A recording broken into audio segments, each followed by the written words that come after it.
So here we go, the first full-on dud here on the marathon. And unfortunately, it's certainly not going to be the last one. But let's get into that kind of stuff later. This is Daredevil. It was released on February 14th, 2003, and this movie is just so early 2000s, it's just not funny. If you want a better example, Nostalgia Critic did a review of it a few months back, and it's pretty damn accurate about how 2000s superhero movie it is. But I'll do my best trying to explain what I mean by that. So let's get ahead with this plot, shall we? After a childhood accident, a blind lawyer named Matt Murdock gains some superpowers, essentially super hearing, super senses, and all that stuff. And as he grows up, he decides to moonlight as a lawyer by day, and by night, he's Daredevil, the defender of Hell's Kitchen, New York. As he does his thing, he meets a young woman named Elektra, whose father is dealing with the man who killed Matt's father in the past, known as the Kingpin, and the two spark off a bit of a romance. But the Kingpin puts the head out on Elektra's dad, frames Daredevil for the murder, and now Elektra wants to kill Daredevil, searching revenge in order to do all that stuff, while Bullseye, the actual murderer, is trying to kill both of them because the Kingpin has put a head out on them too. Can Daredevil stop Bullseye, stop Elektra's murderous rage, somehow get the girl, and somehow, while dealing with all of this, take down the Kingpin? Well, let's just go into the issues I have with this movie right off the bat. I guess the first issue is there are too many plots and subplots going on all around at the same time, in a little over 100 minutes. The whole thing is a bit busy, and we've got the basic plot with Matt and Elektra's romance, then Elektra wanting to avenge her father, then the Kingpin's plot, which is, I don't even know. He already controls New York's underworld. I don't know why he wants Elektra's father killed for whatever reason. And then whatever's going on with Bullseye, and he's just running around killing people because that's his job. And then we have Matt's fight against the Kingpin on a case-by-case basis as a lawyer, and a case-by-case basis as Daredevil. If you're still following, that's about 5, 6, 7 different plot lines that don't really add up together by the end of this movie. And it doesn't really help that there's so many scenes wasted of just Daredevil brooding over some Christian symbolism, like an angel statue or in a church or whatever. And yes, Matt Murdock being Christian is a big part of his character, at least in the early stories. I don't know about later stories. I stopped kind of following Daredevil after a minute. But I don't think he actively spent hours on end brooding on top of angel statues. In fact, he didn't.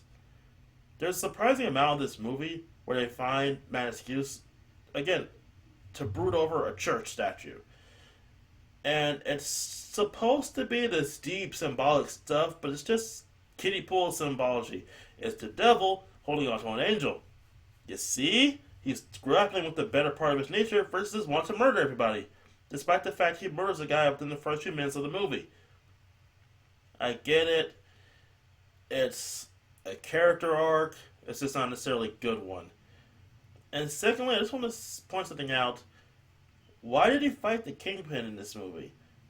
I get that the Kingpin is supposed to be the final villain, but the final scene where he backs off at from avenging his father to hold a moral high ground about not killing, despite the fact that you've already killed about 3 people in this movie, and one of them was by holding him down on a train, like a Snidely Whiplash villain. And the Kingpin has seen your face and knows who you are. It doesn't make any sense.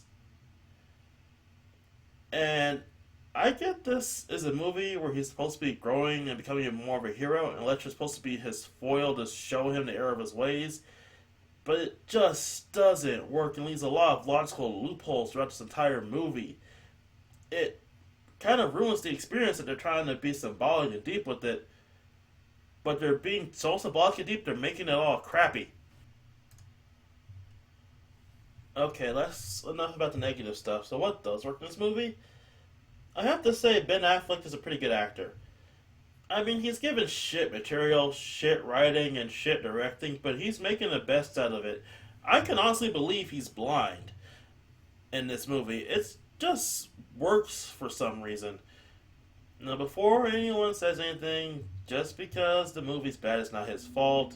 As I said earlier, he does his job. He makes me believe that he's blind in this movie, which is a big feat considering the fact he can see. Is not wearing like shades to block his vision or anything. He's generally just acting, especially in the moments where he has the shades off. But I believe he's blind when he's doing the whole Matt Murdock thing. I can believe that. And Michael Duncan as the Kingpin, that was a good choice. He's good in the role.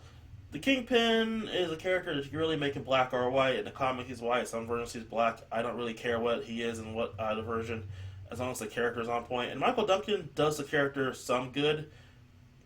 And their finale fight at the end is pretty decent, but I'm gonna say this: it still all fails because they're the only two pillars of this movie, and they're not Raul Julia and Street Fighter good.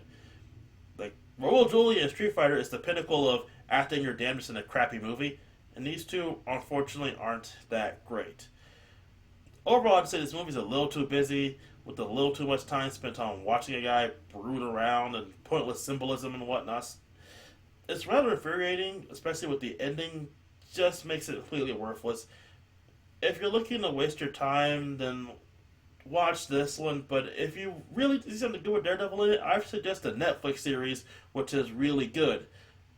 Even though season 2 is apparently pretty not as good as season 1. I haven't seen season 2 as of yet. Either way, see you on the next one.